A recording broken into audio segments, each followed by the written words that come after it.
Hello, hello. Good afternoon, everybody. Welcome to Mamaliez Wants to Learn Today. Today is a mental health series. Last night, I was sharing my life journey on my behind closed door with Mamaliez show, and today I'm inviting supposed to be three people on my guest show, but one of them couldn't make it, which is my sister. Right now, she is not feeling really well, so she cannot make it. But I will share her story about what she went through at school. And the title today is How Bullying Can Affect Mental Health. I've invited my mental health series favorite guests and specialists in this area, Dr. Nina Hafiz, who is a clinical psychologist, School of Behavioral Sciences and Humanities, University of Ballarat in Australia. And we have Casey Tan, our special guest, my special guest today, who experienced bullying at work and at school, and he'll be sharing his own experiences, how he overcome this kind of behavior at work and at school. So he's also a social media branding expert, a personal development career coach, and content creator, and as well as mental health advocate. So everybody, please welcome Dr. Nina and Casey Tan. Hi. You need to unmute. You guys need to unmute yourself. Hi Liz, Assalamualaikum. Hi Casey. Salam. Hi, Casey. Thank you so much for joining us today. I'm really, really honored to have both of you on my show. And I wish my sister can make it, but she couldn't. But I will share her story today later. So today I think is a very, very important topic. Before I go on, if I just want to tell the audience, if you are tuning in from anywhere in the world, just let us know whether you are in Malaysia or outside Malaysia. Today's topic is about how bullying can affect the mental health. If you yourself have experienced bullying at school or work or even at home or online, let us know your experience and put it on the comment. If you have any questions also to the guests, please also let us know.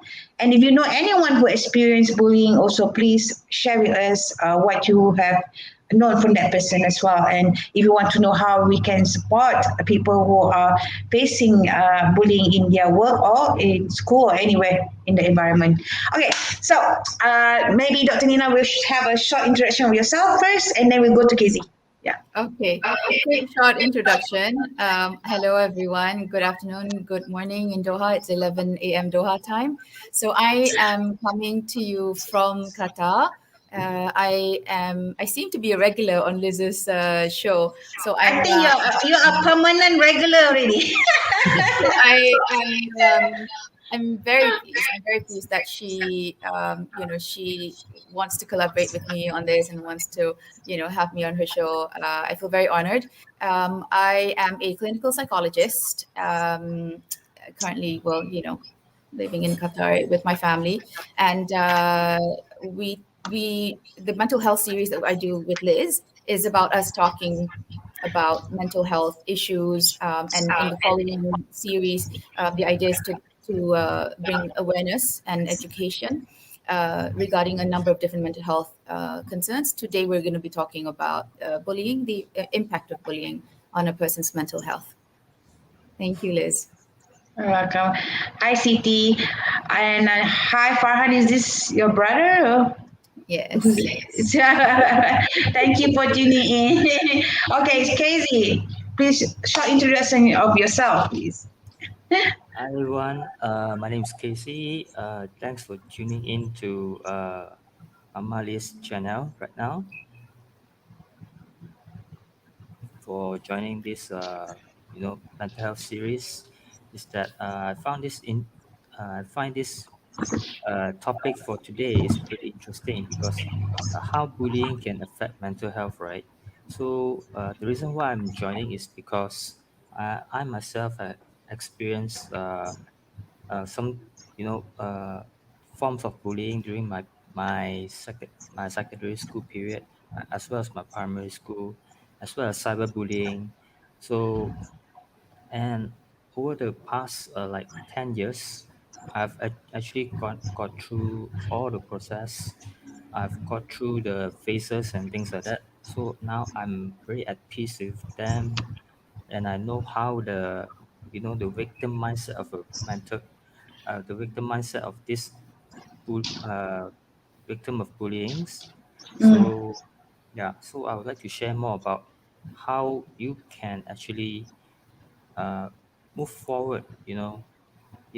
In terms of this bullying, uh, not having the mindset of being a victim, but rather you can just move forward and how you can advocate, towards uh, being a better society. And it's not like you have to punch the bully or things like that, right?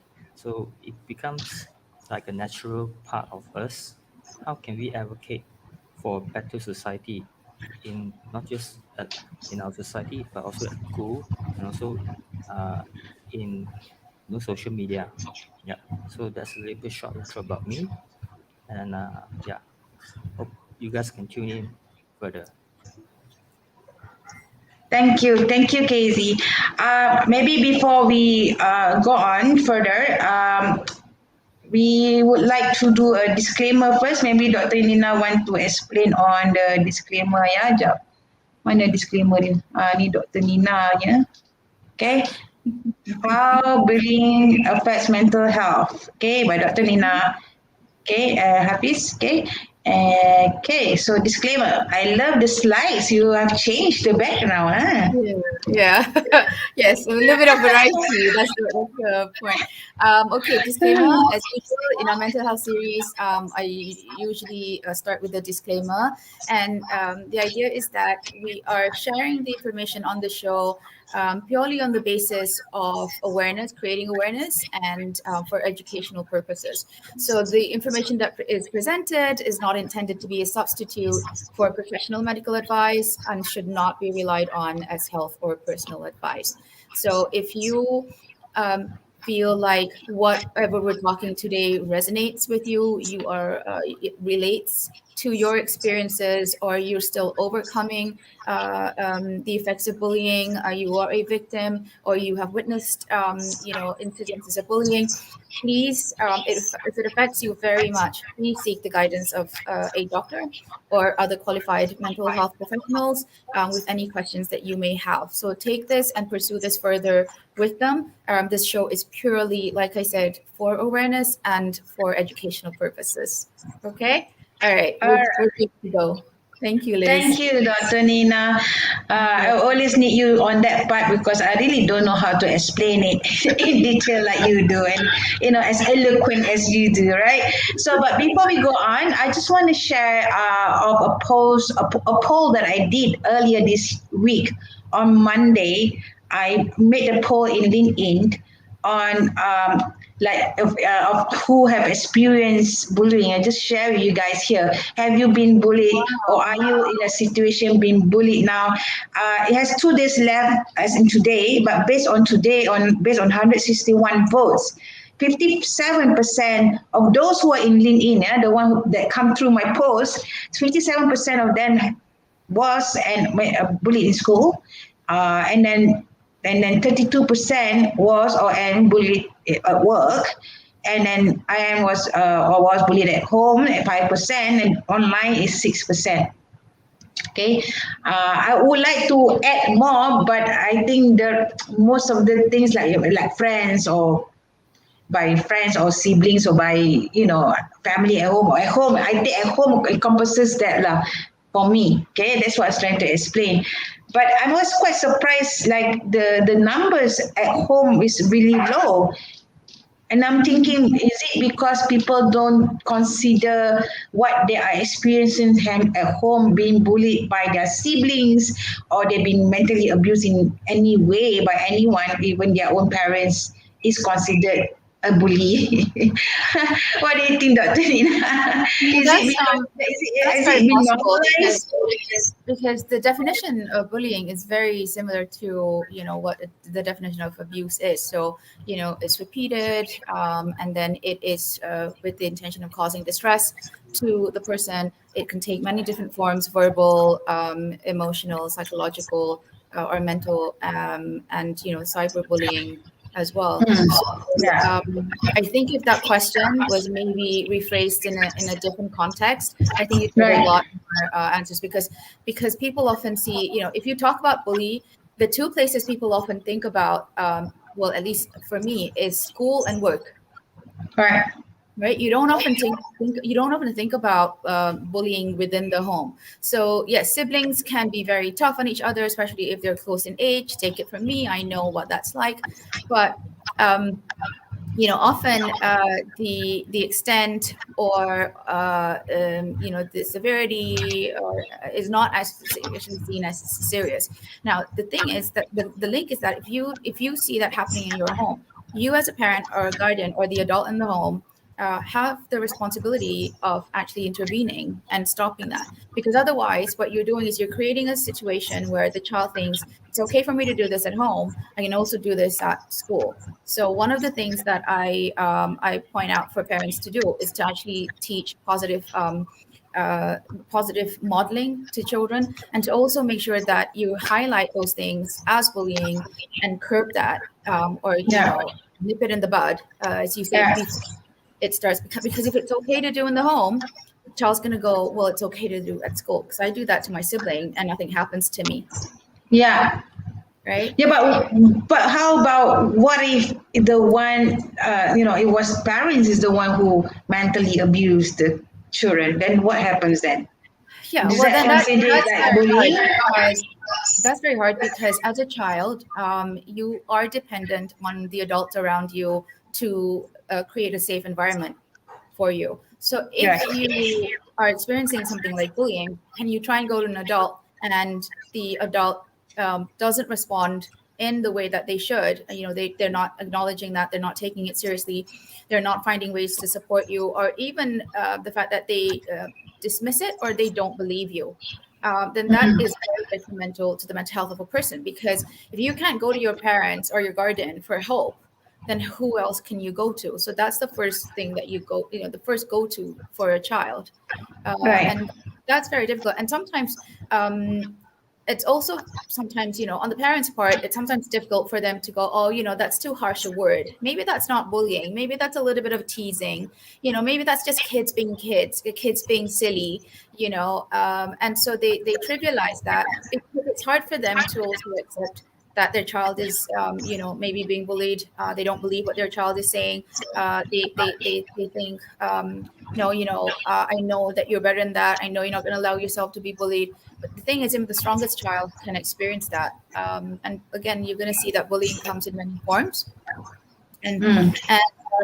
and it's difficult for the child to move forward and to heal and to process that trauma if they're not getting the right support.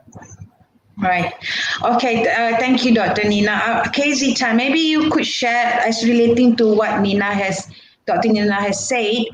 Maybe you can share your own experience, what you have experienced at school Yeah, sure. when you Actually, were.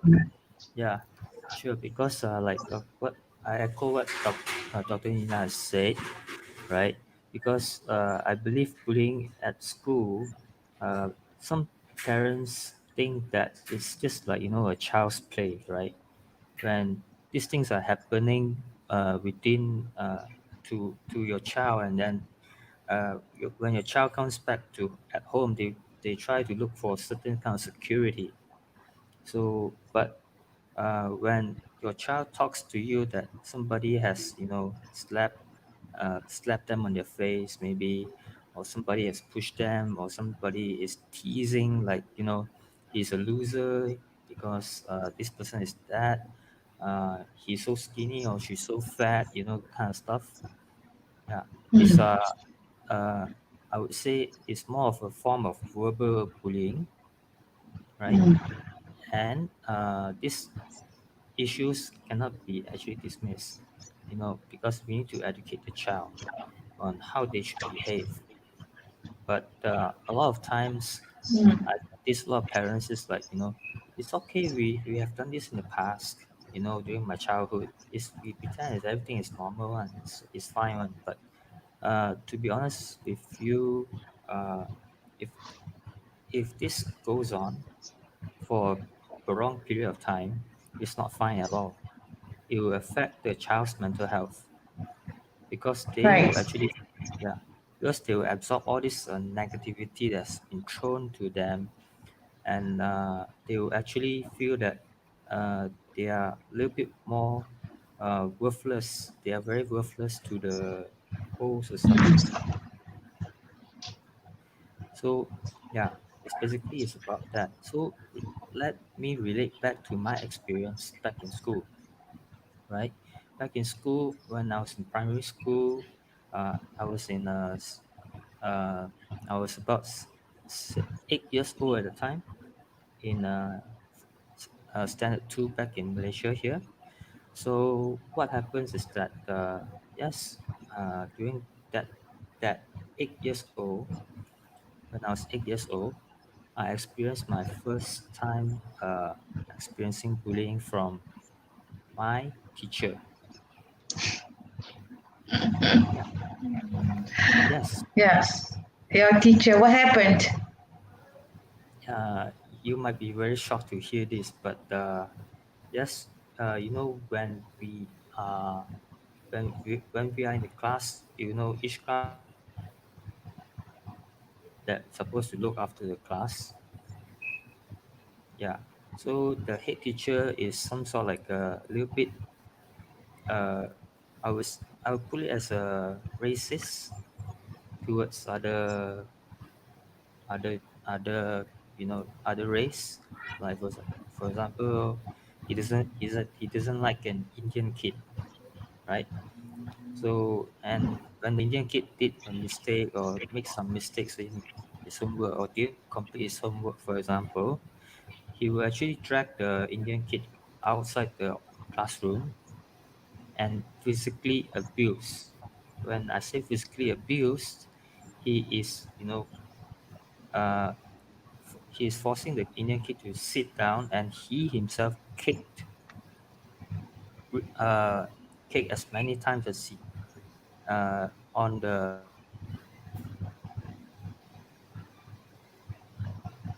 yeah. As for my side, like if they want to punish a Chinese kid, they will actually use a cane, I think this big, and then they will slap one swing on the butt, or one swing on the hand, or one swing on the back here, 2 times. Yeah. So that was the first time I experienced bullied by my teacher, right? So that is like, I was just 8 years old. I'm thinking, what is wrong with this society at that time? So I don't really understand back then, you know. Yeah. So this is my first time of experiencing uh, bullying by a teacher and not by my schoolmates, you know. Yeah. So did you tell your parents about it or no?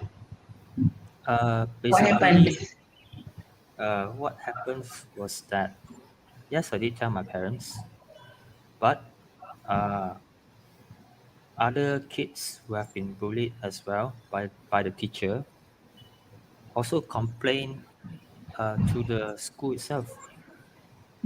Basically, like, like almost half of the class, uh, their parents, they just went to the school and demand the teacher to be fired or transferred. But he was not.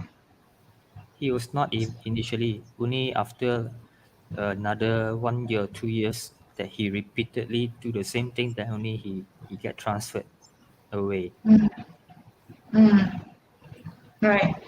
Um, that's very hard, isn't it, Dr. Nina, when it comes from somebody who's supposed to be the adult to protect the kids, but yet it is Yeah. done that way, so I can relate to Casey Tan because I hear this not only from someone else who I interviewed, which was Ain Husniza, her case when she felt not safe in school, and now she's been sued by her own teacher for defamation by expressing herself. So, yeah, and I just also want to share what my sister went through as well. Um, she goes to school in somewhere in Perak. Yeah. So what happened was now it's a Methodist school, Yeah. but the Malay teachers do expect any of the Malay girls now. I'm talking about now, yeah, to wear the headdress, even though you're not wearing. So, so my sister got transferred to this school, new school, and she went in not wearing her headdress. So she was pressured by the teachers there, by somehow they are the one who are forcing her. I mean, like bullying her in a way, pressuring her to wear them. At one time, she walked into the school in the morning and they have the school assembly in front of everyone. She walked in and then the teachers stop her in front of the whole everybody, even the headmistress. The teacher saying the same kata, are you nak jadi orang kafe or something like that. Orang kafe means apa Tina? Tak Tina? Means Anybody non-Muslim. who's not non-Muslim, yeah. Yeah, anybody you're not Muslim, A non-believer, essentially. That's I think that's what it means. Yeah. And they were saying so many things to her in front of everyone, even of the whole school assembly, to embarrass her like that. So it's a continuous effort until after 2 weeks. I think my sister already gave up. She didn't, I guess. The funny thing is my dad was also the in PIBG, the parents teachers group, so I guess it's a small town, everybody knows everybody, and I guess that's how the parents know how to protect her. Okay, just conform to what they want, so that she have a peaceful experience in school. Because if we don't conform to the pressure of the rest, then she will be even more bullied continuously. So I don't know. What do you think, Dr. Nina, about So, how okay, a number of things. You mentioned just now about Casey being bullied by a teacher. Now, often, when you talk of bullying, again, you visualize children in the playground pushing or kicking, another child or stealing their lunch, or, most American movies, it's kids in the cafeteria, they pour food over your head. And that's the kind of bullying that we often are presented with, especially in the media. You often don't hear much about children being bullied by their teachers. Now, it does happen, and I'm pretty sure it happens a lot, and it's very detrimental to the child's mental health when it does. But often, teachers are seen as, it's not possible that they would do that to a student. They're given a pass, I think, and so they're not always blamed, that the student is not always believed, or it may be that the student is just being dramatic, or sometimes that the student deserved it. That's how they would see it. And so when that happens, especially for a child at 8, where you are still trying to learn about yourself, you're trying to develop your own sense of self-worth and self-esteem, your own personality. You're still trying to gauge the world and what's safe and what's not. When you go to school at 8, basically have no defenses. You rely on your teachers to protect you. If you're at home, you rely on parents. If you're at home, you rely on your teachers. So basically, children rely on good adults around them to protect them. So once Mm. that happens, that breaks the child's view of himself. So the child grows to think that he is worthless, that he is not worthy, worthless, not worthy of attention, not worthy of praise. There's something wrong with him. The child develops a negative pattern of thinking that it's his fault. He something is wrong with him. Something is done that is wrong. When you get that, and when you go and tell, I'm glad that eventually action was taken, but I think it was probably too little too late. The damage has already been done. The fact that as an adult now, you still look back and you actually still remember that very intensely, tells us that it is a very traumatic event. Yeah. Now, when it happens repeatedly, and when they go into, so what happens is they develop a victim mentality, and they will go into different situations, and they'll carry that with them. If it's not, if no intervention is introduced, if no help and no support is received, they go into the next phase of their life, being carrying that victim mentality. And what you will find is that they will continuously find themselves in a bully situation, Mm. right? So it almost seems like the cycle never ends until they eventually deal with it, and develop a new set of thinking, a new set of looking at themselves, a new set of looking at the bullies. Because otherwise, and I think Casey will agree with me, you cannot move forward, because you will Yeah. still be finding yourself in that same situation, because you are you're, I wouldn't say emitting, but you give off that sense. Hi, Shakira. Hi.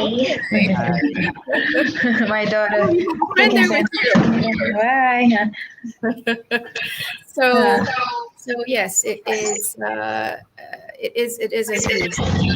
huge issue, and that's Yeah, something that Casey, maybe maybe you can stand for that. Do you think that happened, that cycle of that belief system that you felt that way, it has carried on to your secondary school? Maybe you can share how that cycle went through again to the secondary school.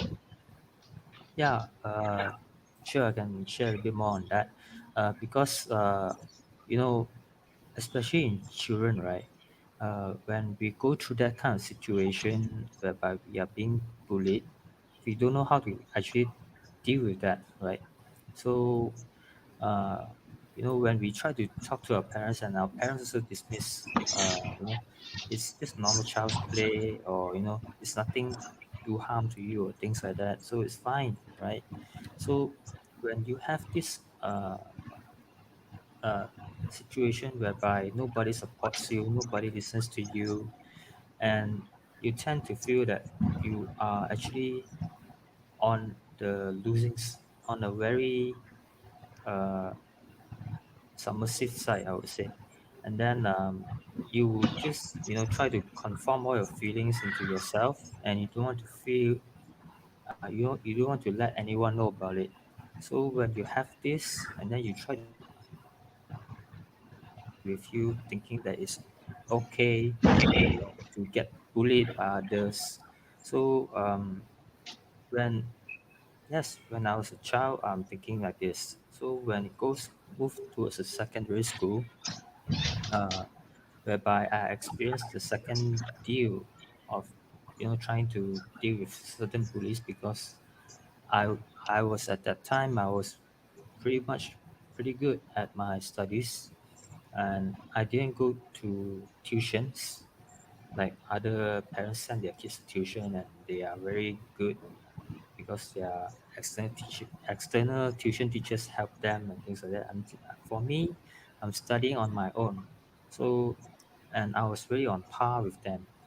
So what this police does is that, like, wow, he's so, he's very lucky, he's very, very talented.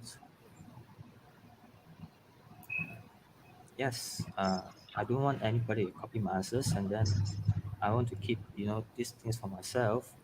So what happens was that these police will try to try to get more information from me, but I don't want to let it out. So they try to coax with one gang and try to bully me to try to get the things out of me. So this is actually what happened, and they from there they try to talk about uh, or spread certain lies so that you yourself feel that you are being bullied, you're being revisit back the same feeling again.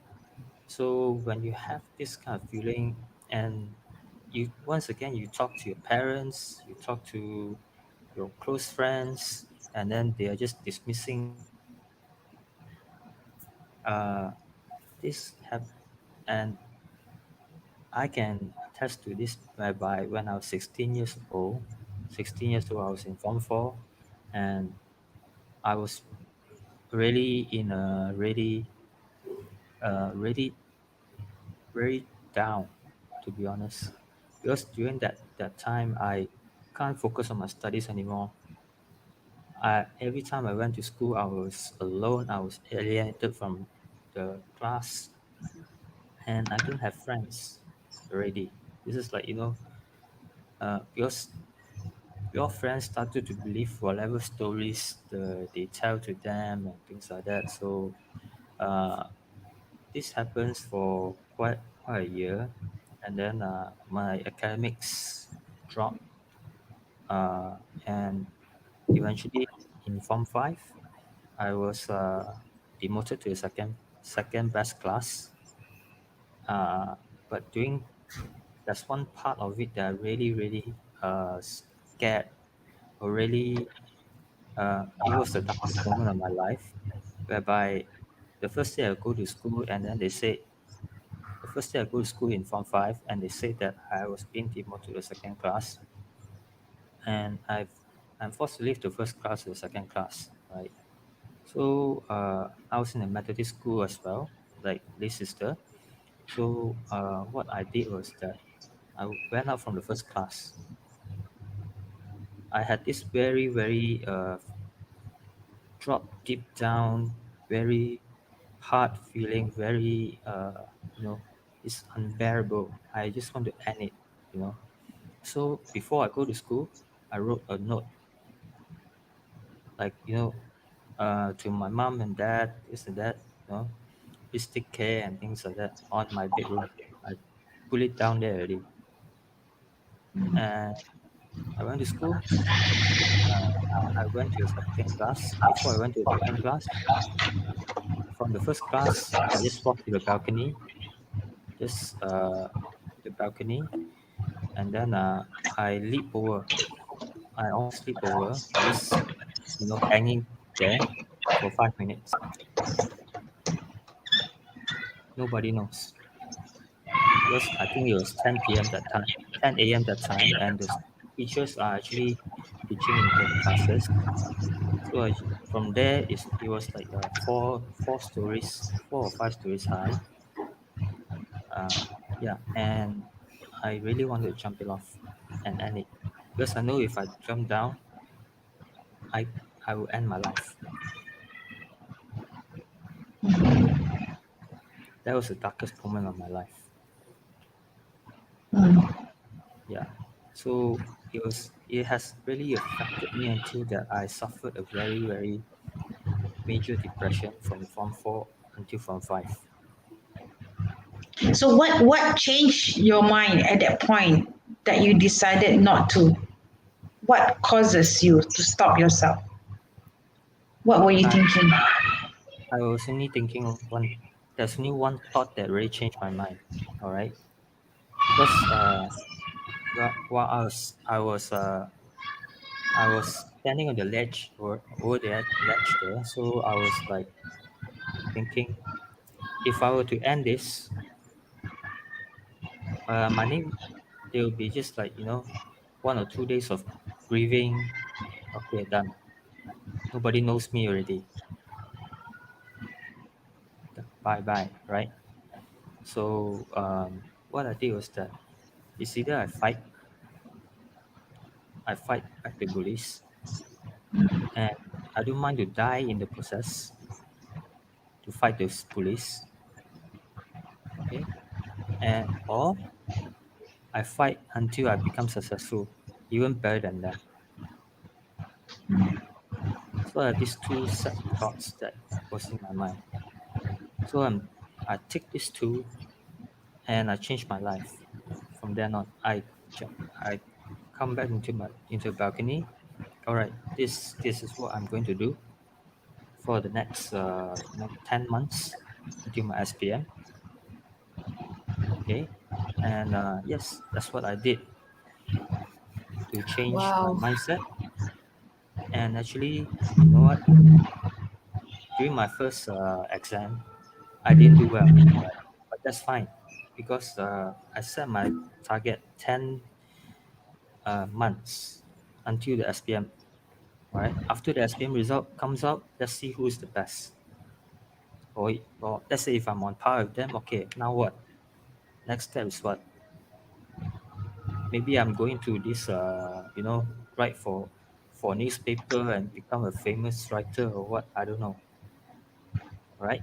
But I'm going to do it. So that's what I did. Wow. You But want to say I'm something, sure Dr. Mia? that can't be easy for you, but you chose to redirect your focus. Um, you chose to talk better to yourself. You gave yourself a target. So that was where you redirected your energy, and you changed your mindset. You didn't want them to win. That's Yes, amazing. I don't Yeah, want them that's to win. amazing, Katie. But to be honest with you, it was not that easy because I'm sure. yes, I'm sure. yeah yeah I can tell you that they keep coming back at me. Right. From Right. time to time they keep coming back at me like during my middle. I think it was in May or June during my Form 5, and I was actually you know get bullied again in class while the teacher was teaching. I get bullied as well, and the teacher just ignore it. And I'm telling you, yes, uh, in a chemistry class, in a chemistry lab, Yeah. I was bullied by some of my classmates while the teacher was teaching, and the teacher just ignored it. And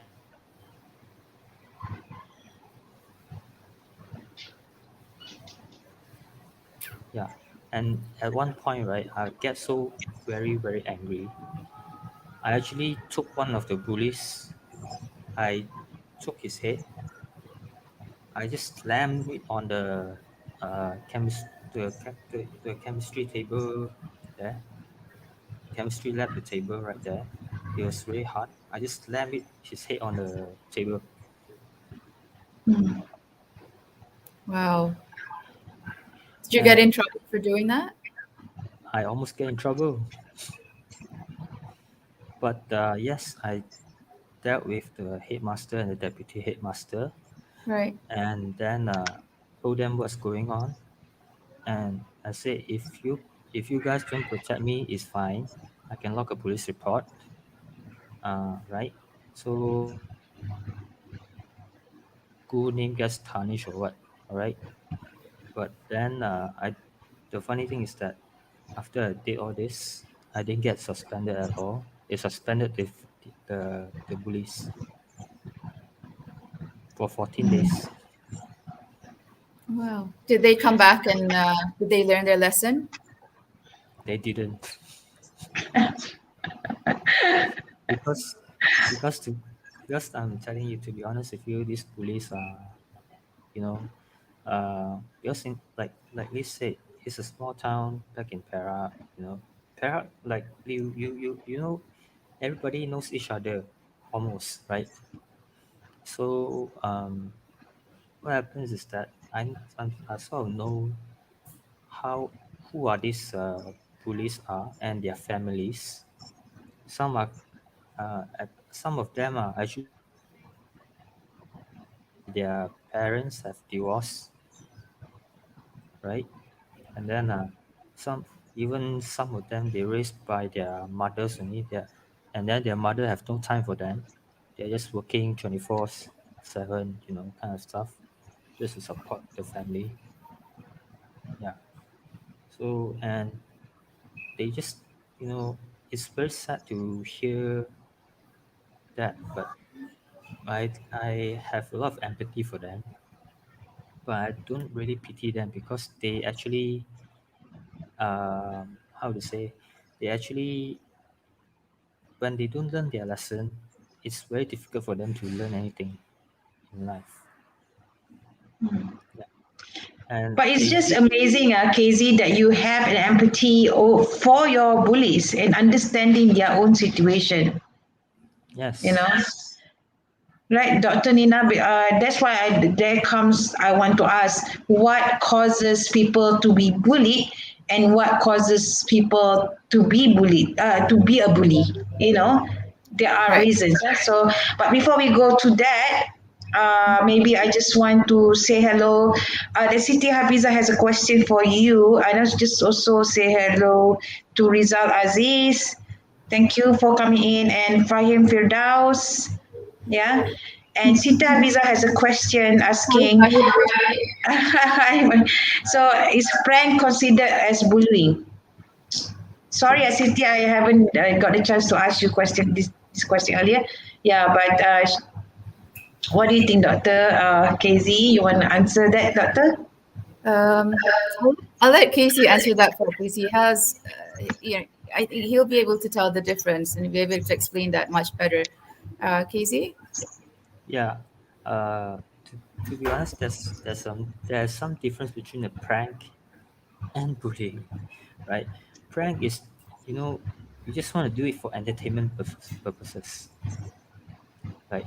You want to, you just do something just for a little bit of happiness, like, yeah, I prank this fella, uh, or something like like you try to prank someone, then you like, hey, oh, really, right? Oh, that's a prank, right? Oh, you pranked me, okay, nothing. But bullying is another different matter. They enforce their uh, power and try to abuse you in certain matter is a totally different matter altogether. Yeah, Mm. prank is something like uh, you know, it's that's there is a big difference between a prank. For me, I would say that prank is that when you prank that someone, if that someone feels happy that he's been pranked, Mm-hmm. Yeah, that he's part of the prank. Okay, that's prank. yeah, That's happy. yeah, Yeah. yeah, But if you prank someone in the expense of humiliating that person, yeah. Yeah. making that person feeling bad, that is already bullying Yes, for me. correct. Yeah. So at any point that your actions or your words, your behavior is repeatedly causing distress to the person, so it's a sustained attack.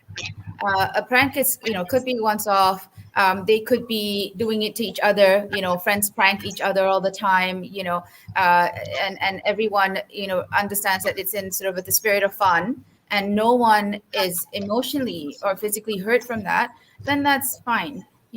But I agree with Casey. I think bullying is way more than that. It's more severe. It's more sustained. It causes a lot of distress. So the intention of a prank to have fun, but the moment the person doesn't enjoy it anymore and they tell you to stop, then you need to stop. If you don't Yeah, stop, then that becomes bullying. yeah. Mm. Yeah. So, Dr. Nina, you want to share your slides? Yes, so this is a number here. So if you go move on to the next slide, Liz, just to the what is bullying. So that's we've talked about what bullying is. It's when people repeatedly, intentionally use words or actions against someone or group of people. It causes distress and it's a risk to their well-being.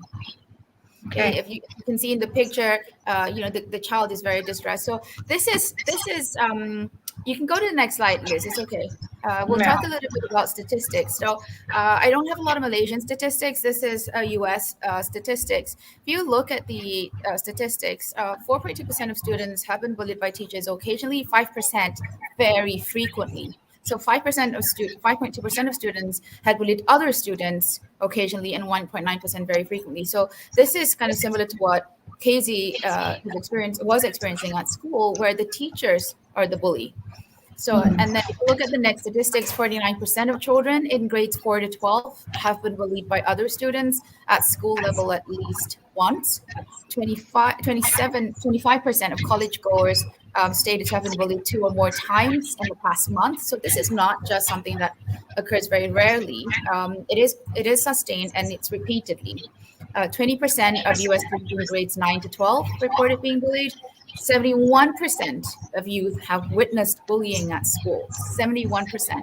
And 70% of school staff have reported being a witness to bullying. Right. So, again, this is based on US statistics, but it's quite concerning. It's very worrying, actually. I cannot imagine what's the statistic in Malaysia. If anybody, any of the audience know, please share with us. My father is here. My father is here. What do you suggest the person who's been bullied do or can do when facing a bully? Okay, hi, Uncle. We'll get to that point. I'll bring that up as we go down on the, we can go further down on the slide. Okay. Let's talk about the next slide, which is kinds of bullying. So if you put that up, okay, so you have 4 kinds at least: physical, verbal, social, and cyberbullying. So back in the days before the invention of the internet, cyberbullying was basically unheard of, obviously. But now it's something that's a big deal. So apparently about 85% of Malaysians are aware of what cyberbullying is. 85% of Malaysians are aware of that. But I don't have any other statistics on whether they themselves are involved in cyberbullying and how many percent are involved in cyberbullying. I know for sure that certain countries have made it a law to cyberbully someone, to basically bully someone online. It's against the law. They've introduced legislation with that. Schools, particularly that I know of in Doha and in Australia, have anti-bullying policies in place. So that's communicated to the children. There is anti-bullying awareness week, and the children do projects regarding that. They're made to understand what bullying looks like, how to stop it, how to prevent it, how to deal with it, how to report it, how to notice it. So that's something that the schools here do. I'm not so sure about what the policy is in Malaysia, but for sure schools in Qatar have anti-bullying policies in place for all students and staff. That's amazing. Yeah. So coming back to 4 types of bullying, you have physical. So physical is, again, hitting, kicking, slapping, pinching, spitting, tripping, pushing, blocking, and all of those listed down there. And then you have verbal, which is name calling, insults, teasing, making racist or homophobic remarks, inappropriate sexual comments, threatening to cause harm. Social bullying, lying and spreading rumors, telling others not to be friends with someone. So even if you're not saying something mean to the person and you're not physically bullying them, telling others and launching a campaign against them is actually very detrimental as well. So basically you're ostracizing the person and now are alone in school without any kind of support, and every single day that they have to go to school is pure torture. It's pure torture.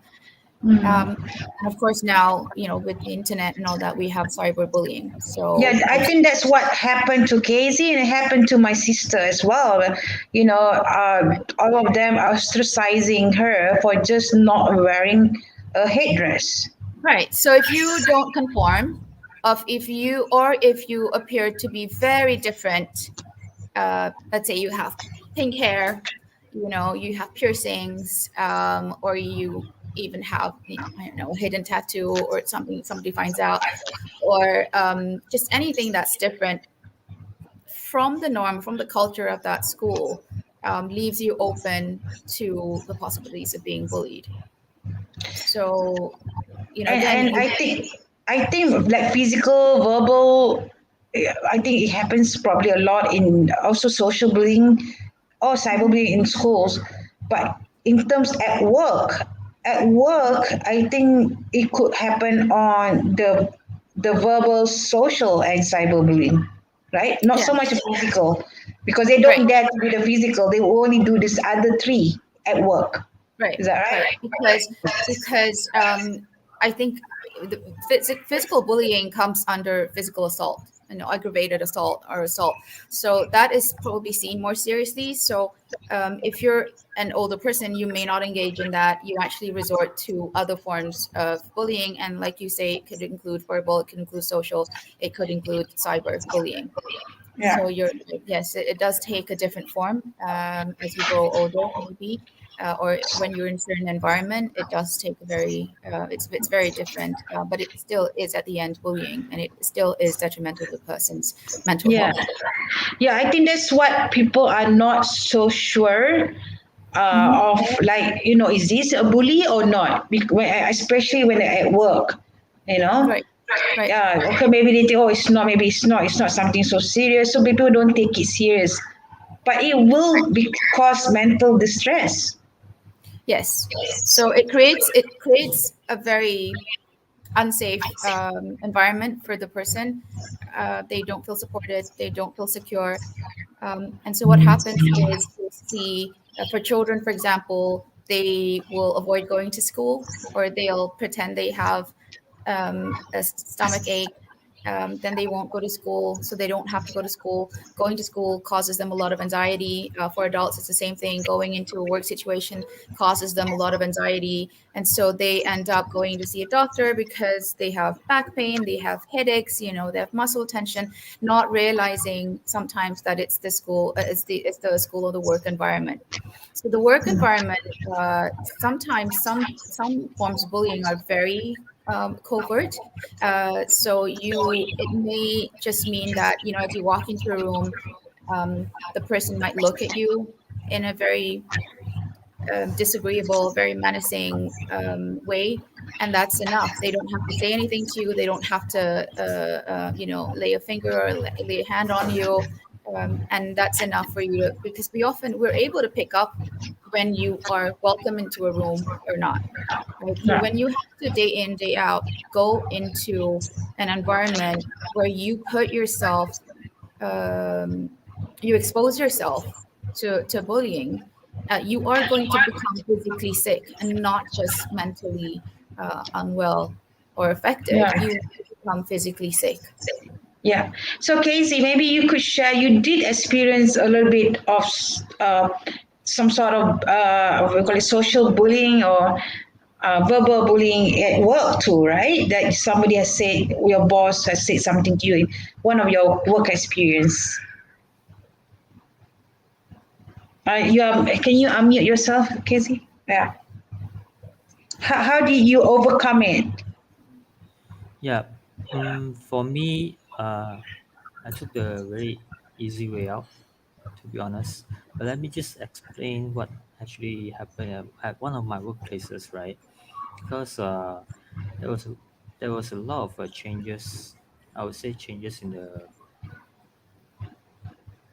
at my superior. Because at one point, because I'm in sales, we are actually handle a lot of customers. So what we do is that as a somebody who is working my ass off, like working my ass off, handling a lot of customers. Casey, unmute yourself, please. Eh, yeah, sorry. Why is it mute? Sorry. Yeah, unmute. Okay, maybe you can share what exactly the words. Maybe you can just share that you did experience that. How did you overcome it? Did you? Yeah. Let me just share one of my experience because I was being accused of criminal breach of trust Oh, that's at pretty Mm. work serious. at one of my workplaces. Yeah, because this is what actually happens. My manager at that point, he just got confirmed. I was more senior than my manager. He just got confirmed, and previously most of his work, I actually helped him to uh, do and got him confirmed, right? So after that, he changed some of my accounts to another colleague, in which he didn't tell me about anything at all. So what happens is that I'm in the sales line. So when the customer reach back out to me, so I normally I'll be the one who do all the processing for the customers, the process and everything else. So when I do all the process and submitted everything else, and it was discovered that that accounts belongs to another colleague of mine. So they accused me of criminal breach of. So they changed it without informing you. Yeah, they changed without informing me. So what happens is that the customer did some transaction with me, and uh, it was found out that the account was with another colleague. So Mm. what happens is that they accuse me of criminal breach of trust based on personal interest, and second thing, to gain more revenue for my own, right. Mm. This is very serious case, right? Because I didn't benefit anything. Only the company benefits. So what Mm. happens is that they give me a show cause letter, uh, and before they try to show the final warning letter, they wanted my reply. So I reply them one by one, including showing them like, look, you make the changes because in Google Sheet there is the version history, and in the version history I can track who and who at what time make the changes, and I didn't get informed on this part, right?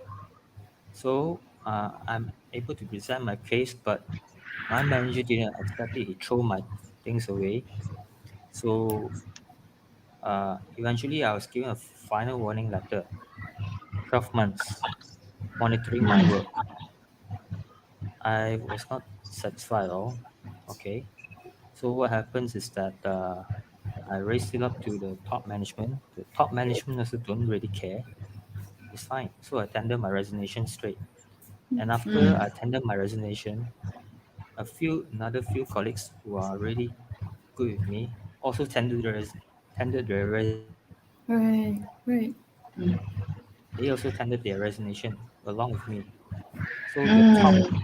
guys who are top girls or top guys in the company live with me, like within a space of few weeks. Yeah. Wow. Yeah, so that happens at work. So maybe people should be aware what's going on at work, whether you consider this being a bullying or not. Dr. Nina already shared these four types of bullying. So maybe we should thank you so much, Casey, for sharing your own experience on school and work. So, like maybe we can answer. My dad is waiting also. What Yeah, sure, sure. he wants to know this, We'll get there. and he wants to Okay. know this. What causing a person to be a bully, right? And Yeah. I also want to say hello to Jonah. Thank you so much for joining us, and also to Hawa. Thank you for joining us. She said good vibes. Thank you. Good vibes. Okay, so maybe we can get on to the next slide, right? Yes, Yep, yes, sure. please. Yes, please, Liz. Yeah.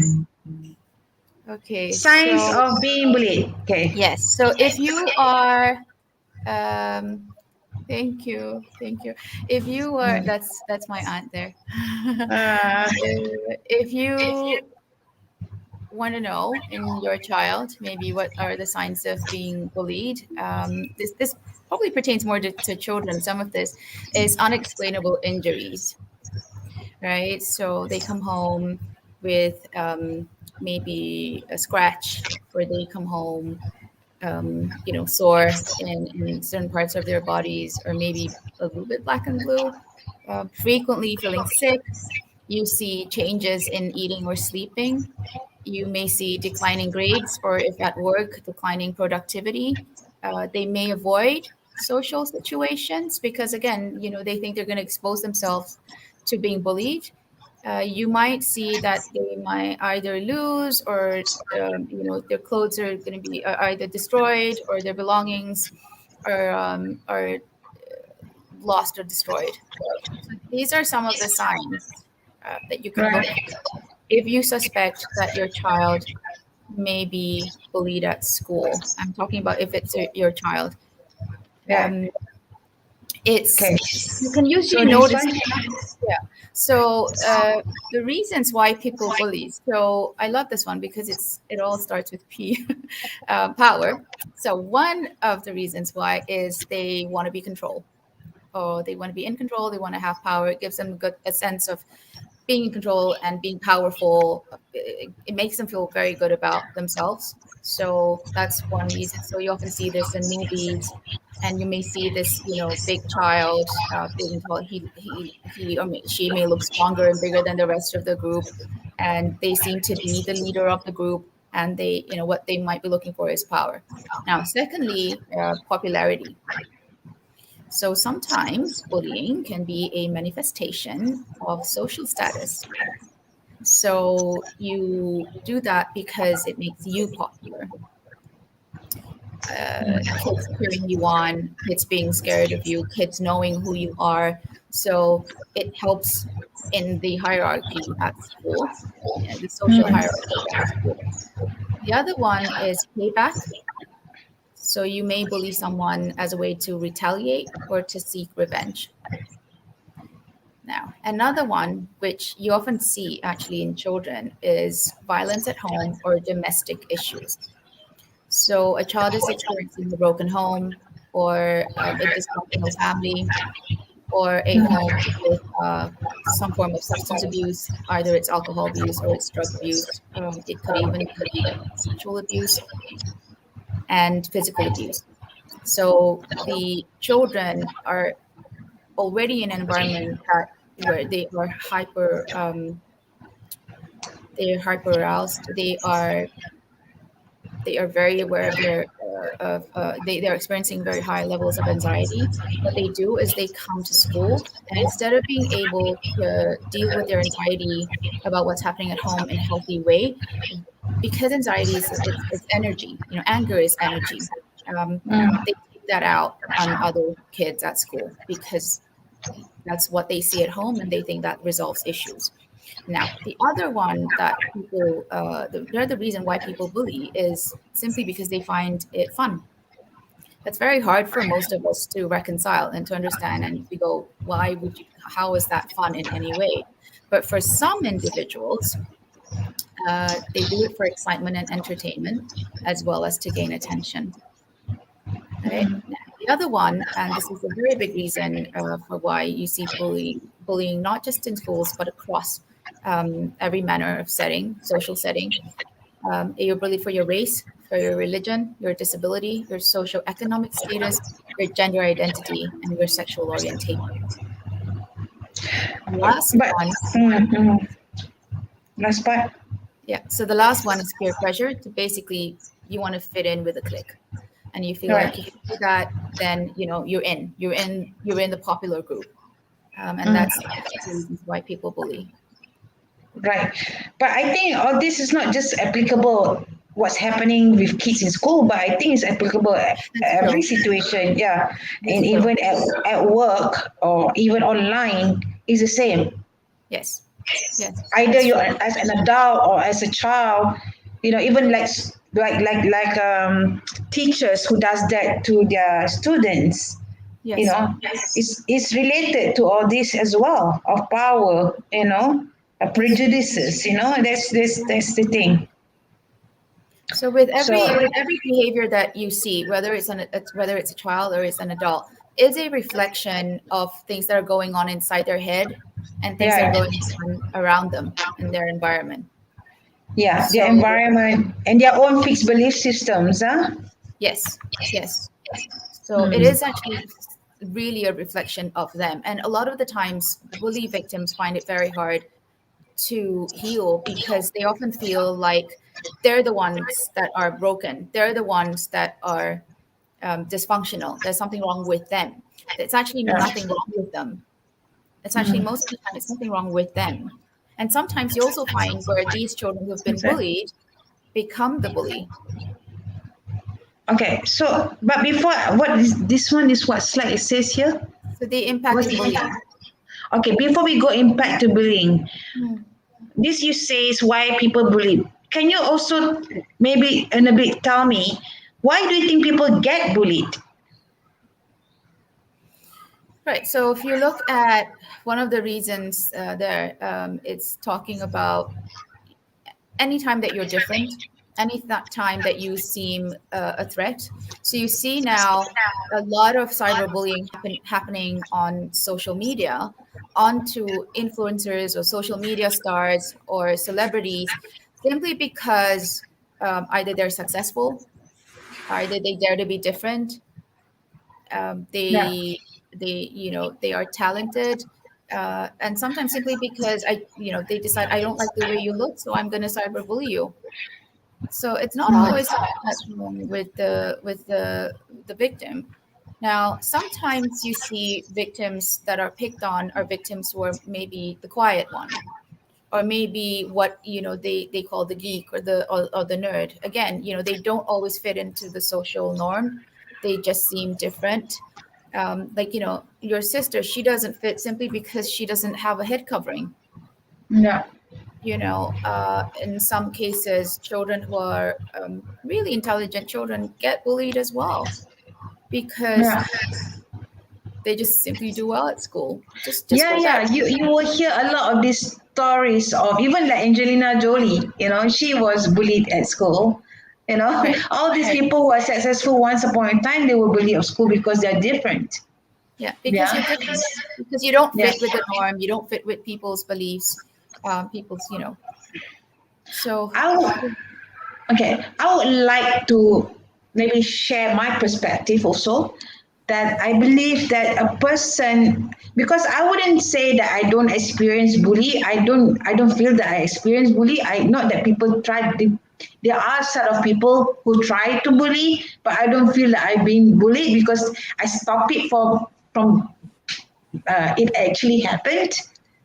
It happens especially in my boarding, when I go to boarding school, which is a norm in a boarding school for, when somebody you come in and those who are the older ones over there will start the orientation, the hazing, and everything. Yeah, they have all that kind, right? Just to show their power or whatever, right?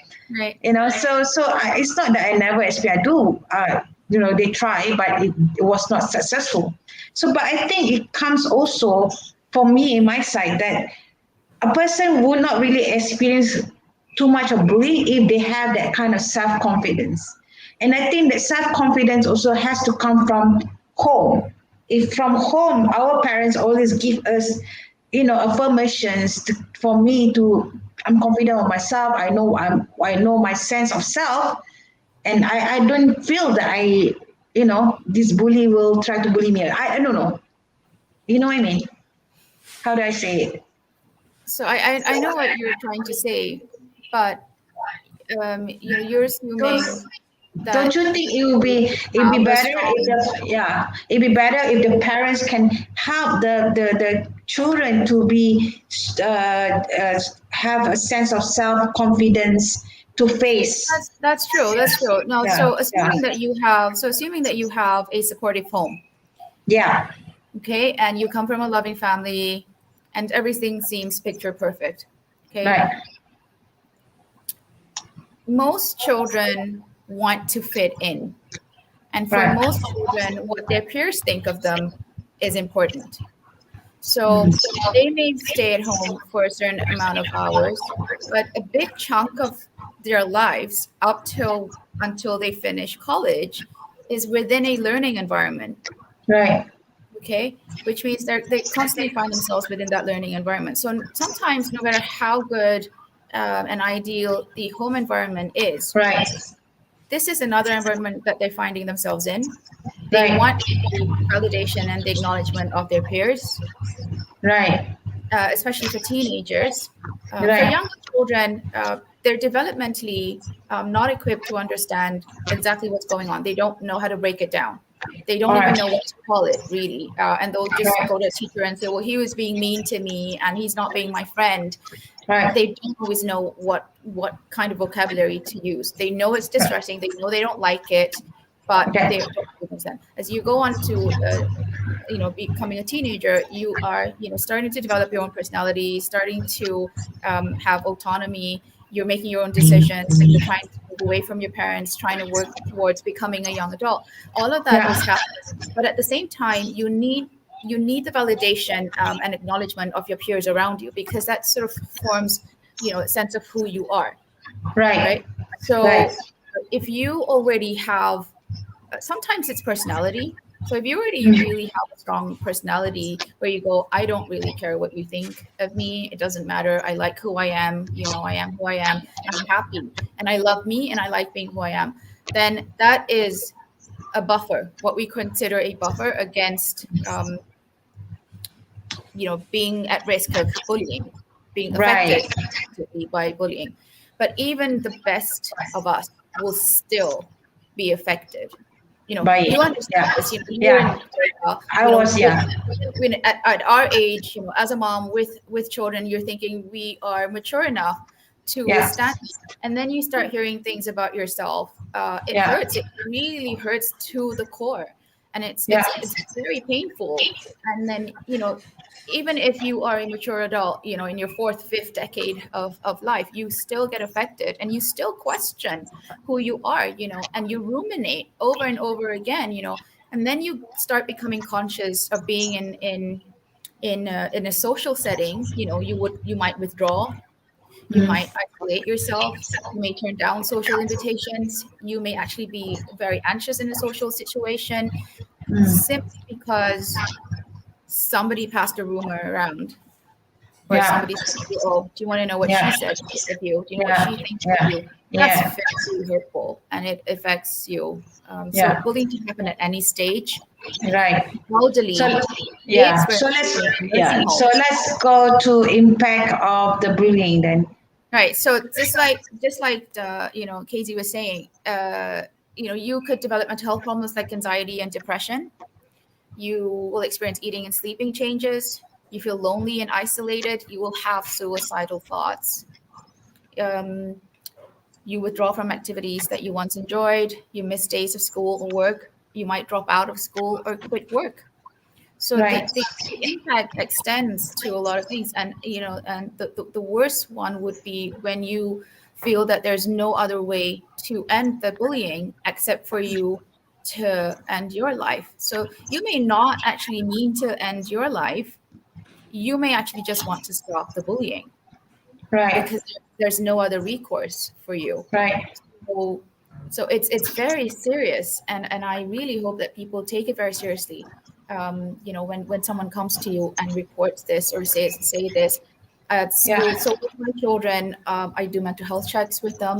I'm always asking them, even with the friends that they play with outside of school in their social groups. We're always checking. My husband and I are always checking in, and we always talk about ways to resolve it. We always talk about how that makes them feel. We make them feel validated, because it's important, and then we teach them skills.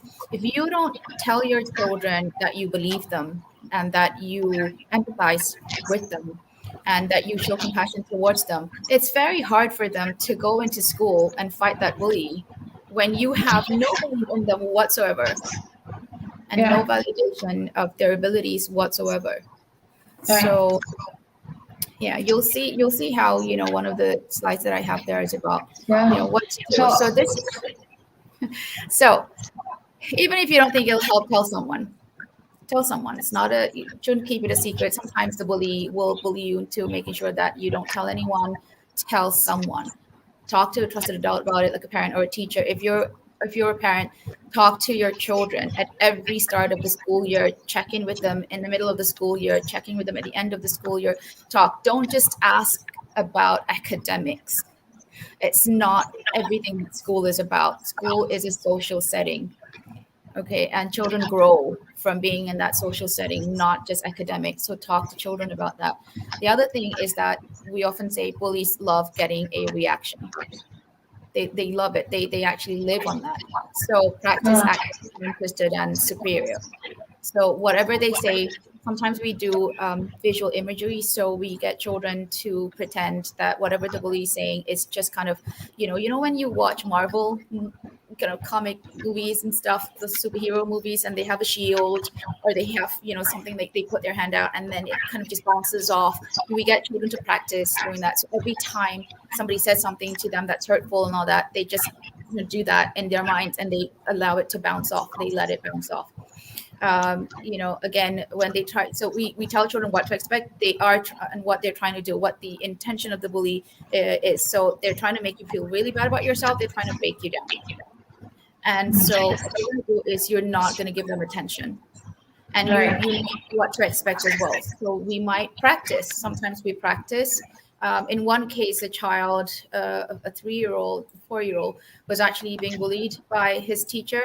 And it got to the point where he did not want to even go, when he went on to the next grade, he didn't want to go past the teacher's class. He would actually take the long route. This is a 4-year-old child, take the long route. So what we did was we talked about it. We talked about how he felt about it.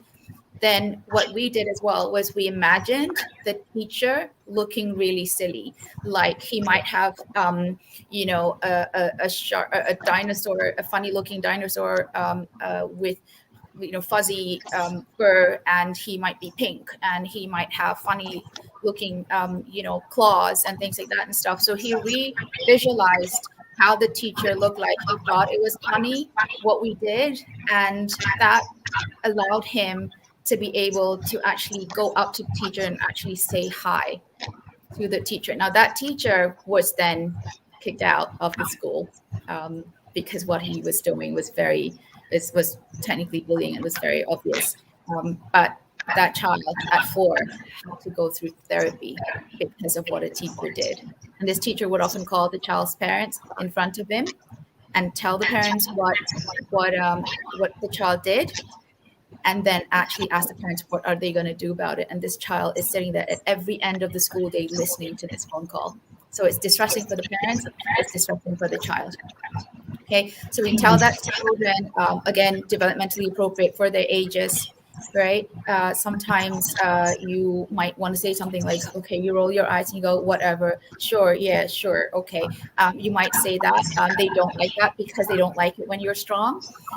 We might encourage children to look for other friendship groups to form, either in school, outside of school, and safe environments. And often parents can help support that. Some children go to martial arts classes because it makes them feel stronger. It makes them feel like they could defend themselves, even if they would never use that in the wrong way.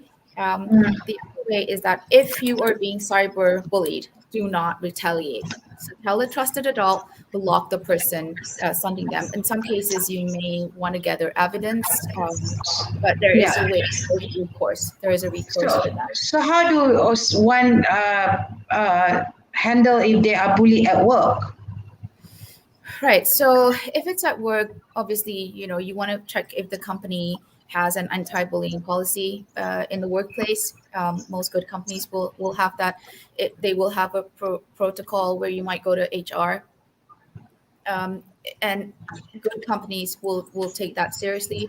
Unfortunately, not all do, even good companies. Just like what KZ Tan experienced. Yes. Yeah. So instead of supporting him, they actually framed him, and so that's even worse. So on top of being bullied, you're now being hounded by the company for something that you didn't do, and so you're beginning to be a criminal or a villain. So that's also very hard, and it can feel like you can feel very hopeless. You can feel very helpless and very worthless. So these are very serious emotions to feel. So, okay, let's go to the next slide. What can parents, guardian do to help? Right. So if you're an older adult, an uncle, guardian, parents, you first of all need to understand exactly what bullying is. right? So to be able to talk to your children, you need to also be able to recognize signs of bullying. You want to be able to talk to them about bullying. There are a lot of books out there that's about bullying. There are apps that help children with bullying. There's a lot of things that are the resources that are available um, in a safe place. Get your child to express themselves, get them to talk about their distress, acknowledge that distress, and again, truly accept and believe what they say, because again, it's their perspective, and that's for the fact that a child is trying to tell you that's not easy for a child to do that. Again, they may not even have the right vocabulary to tell you that. So again, according to the child's age, what is developmentally appropriate, look out and listen out for these signs, for the words that they're using, or for even gestures that they're using. Look out for when they start not wanting to go to school, they start being upset. Sometimes it may be a social group outside of school that may happen as well. Teach your child what is appropriate behavior towards another person, and what's an appropriate behavior of another person towards you, so they can tell the difference. They can pick up when they're being bullied, because sometimes children are very clever about it. They're very smart about hiding it. So Yeah. know your child's rights as well. So what rights does this child have at school? What is his recourse at school? Who we can go to at school to talk to about this bullying thing. Model positive behavior at home. So you want to see good behavior. You want to show good behavior at home, so the child picks that up. You want to teach our child social skills. So some children who are being bullied may lack social skills. So some children who may be on the spectrum may not have the appropriate social skills, and that makes them look very different to other children. Again, anytime that you're different in any way, you're a target for bullies, right? Yeah. Teach kids So to the- prevent bullying when they see it. That's the other thing you want to do. You want to teach your kids to prevent bullying. So to be able to step in, to be able to respond and report when they see something happening.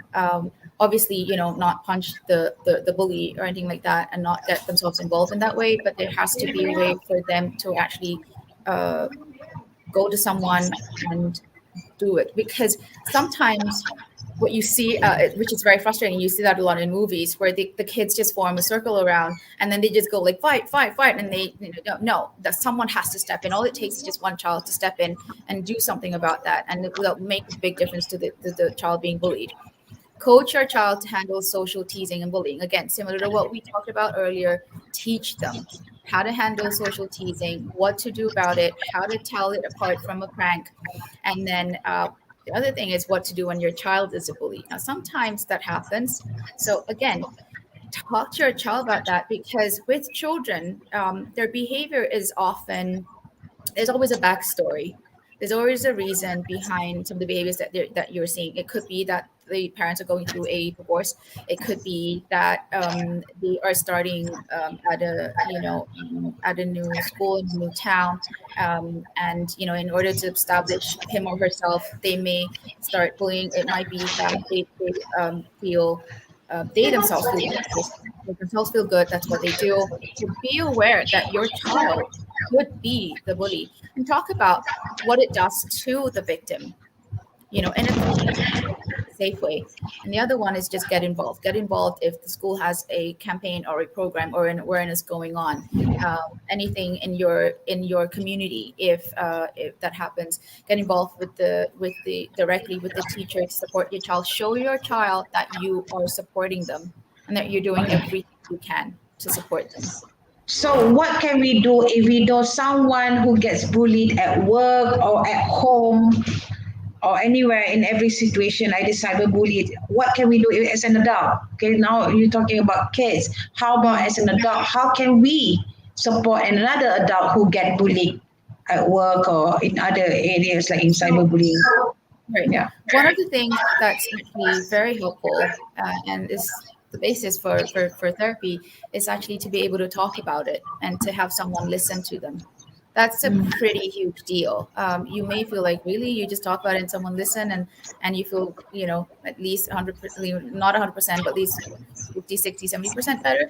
And it does make a big difference. Ask them what you can do to help. Okay, right? so don't you think, for example, okay, beside the adult example like Casey's case when he was in school, would you think not just us, the parents, to do talking with them? Would you think they will also should get some help, like some sort of counseling or from the psychologist or something to support them? Beside, maybe the parents doesn't know how to. Uh, like you have the experience, you know what to do, the mental health check, we don't know, maybe some parents don't know what they can do. Maybe you could share how do you do your mental what you call it, Mental health mental, check. mental health check. Casey, have you heard that mental health check? Uh, some sort like heard of it, but never really go in depth on Yeah, it. so can you imagine what do you mean by mental health check? Maybe we can do that, among friends too, right? Yes, Mental yes, health checks. yeah, yeah. Okay, what do you mean by mental health I guess checks? my kids are now like gone past that. They're like, well, okay, another mental health check. I don't always call it that with them, but that's what I do with them. We sit down and we discuss. We talk about things that make them happy. We talk about things that they feel upset about. We talk about achievements. We talk about goals. We talk about what they've learned, new things that they've learned and stuff. But we also talk about you know social issues, about inclusivity. We talk about neurotypical and neurodivergent individuals, how we're the same. At the end of the day, we're all the same. How we teach compassion. A lot of the schools have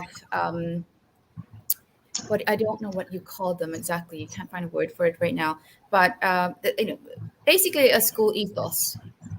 Empathy, compassion, and it's drummed into the children. But as parents, you need to make sure that you take that home with you as well. There are a lot of resources out there. There are a lot of things, the internet has made a lot of things, a lot of information just practically available at your fingertips. A mental health check is basically checking on the psychosocial and emotional well-being of the person. So it could be with a friend.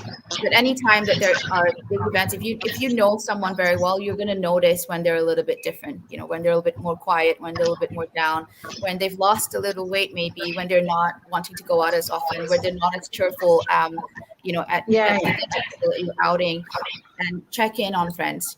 Make it a point to check in on friends to make sure that they're yeah. feeling okay, that things are good, especially when a significant event or trauma in their life has happened.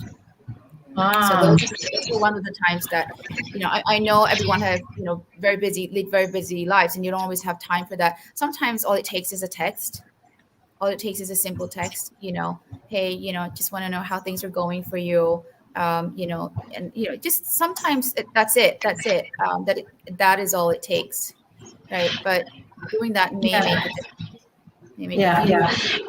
And for the other person who's listening on can acknowledge the person what they're going through. I think, like you said, even as an adult, we need that validation. That's right. That's right. Even as Yeah, an adult, even as an yeah. adult. Yeah. That's amazing. I don't know. The audience, maybe you guys can give some. Let us know what are the takeaway you have listened in from KZ and Nina, Dr. Nina. Let us know what is your takeaway from what you've listened for the last 1 hour and a half. Supposed to be 1 hour, but again we extended. So anyway, I think We it's always been do great this. today. It happens all the Yes. time. Yeah, let us know what are your takeaways. Papa, you know what you have listened here. My dad, Abdul Halim, is my dad. He's been listening in. What are your takeaways from Dr. Nina and KZ? Maybe before we sign off, KZ, would you like to have any last words to our audience, messages to them, you know, to everyone who's hearing? Those who are Yeah. experiencing bullying, those who can support the bullies pula. Yeah, support the bullies actually betul juga. How we can, if we know the other, should we say something, do something, yeah. So just share with us what are your message for that. Yeah, okay. I just want to cover just a little bit part, all right? Because Yes.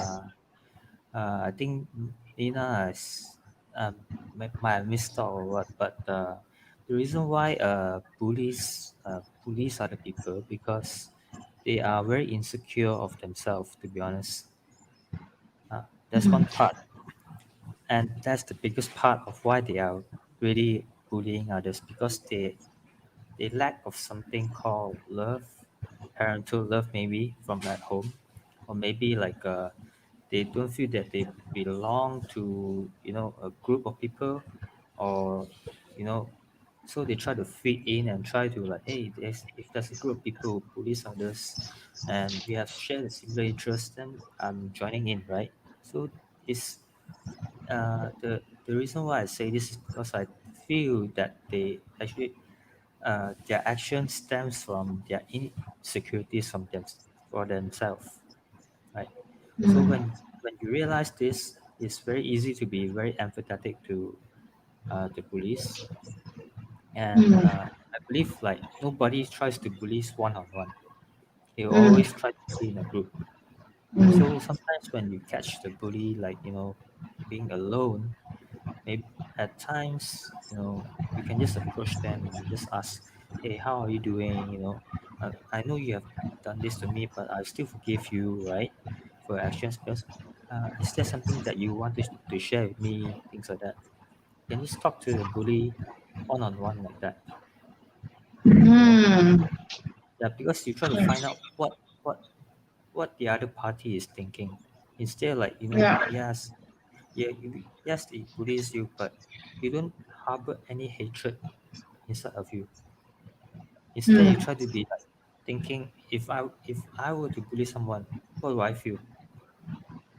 Do I feel Yeah. satisfied? Do I feel like I'm being so entertained because of my actions? Like I punish the person, or maybe I just verbally bully someone, or maybe I just you know do some text on my phone and then just impart the things to them, right? Uh, Right. yeah, so it's things like this that makes a lot of difference in making a better friendship, a better society. I think these things we need to actually tell the audience, like not everything is bad. Thank Me, you. Thank you, Casey, for your message. To always be empathy, have empathy, and give love. That's what I can summarize from you. Always giving lots of love and lots of empathy. Thank you, Casey Tan, for sharing your experiences to us and sharing your amazing messages to us. That there's always a story behind a story. There's always a story behind a story, and we yes, just need to have to find out what's going on. yeah, Yeah. I think like some people sometimes they think, oh, no way we can reduce this bully culture. But I think slowly, one by one, if we can create this awareness that we have today and understanding, slowly it can be, all of us can be a better place. I believe so. So, Dr. Nina, your last message for the audience, please. I agree very much with what Casey has said. A lot of the reasons for behaviors, for undesirable, inappropriate behaviors, are very sad. The reason behind that, if you get to know them, but it's very hard to do that. But if once you're able to do that, it does give you a different perspective on things. It might even help your healing to really understand where they're coming from. And in most cases, they're not living their best lives. They come from a broken home. They, like you say, they feel worthless. They are very insecure about who they are, and that may be the message that they get at home. And so, in an effort to make themselves feel better, they make themselves feel superior over someone, and then they bully them. So it is a take on. We often don't talk about, we talk about how to stop bullying, how to deal with bullying, what bullying looks like, but what Casey has brought up is really important, because you get to understand the perspective of the victim, and maybe perhaps you can reduce incidences of bullying by preempting these would-be bullies before they become bullies, by picking out on them sort of in a mental Right. health perspective. pick up those things first, realize that at some point, if that's not dealt with, it can actually make them resort to doing things to hurt others because they themselves are hurt. Yeah. Yeah. So yeah. Thank you, Dr. Nina. Yeah. So I think for me, my greatest takeaway from you, Dr. Nina, is that to always do mental health checks. Okay, everybody, remember to do your mental health checks with your friends, with your families, with your children, with your children, with your spouse. Also, yeah, I haven't done that with my husband. No, Maybe I should. even with strangers, really. Even Yeah, yeah. if you meet your local cashier, at the supermarket, really ask them, how are you doing today? And you don't know what they're gonna tell you. You may be surprised. So your local pharmacy, your local florist, um, Yes. ask people how they're really doing. Makes a big difference. Thank you.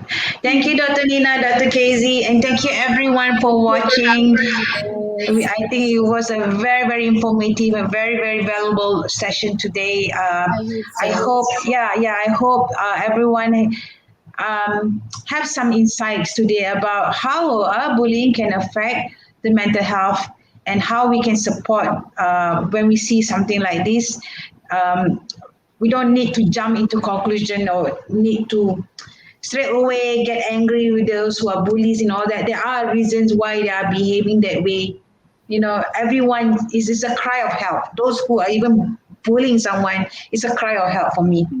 I think we just need to find out how we can help them too. Yeah. Yep, sure. All right. Okay. Good night. Good evening, everybody. Thank you so much. Casey, just hold on, okay? Okay. Bye bye, everybody. Thank you. See you guys again Bye. next Saturday at 4 p.m. with Dr. Nina again. Bye. Bye. Bye.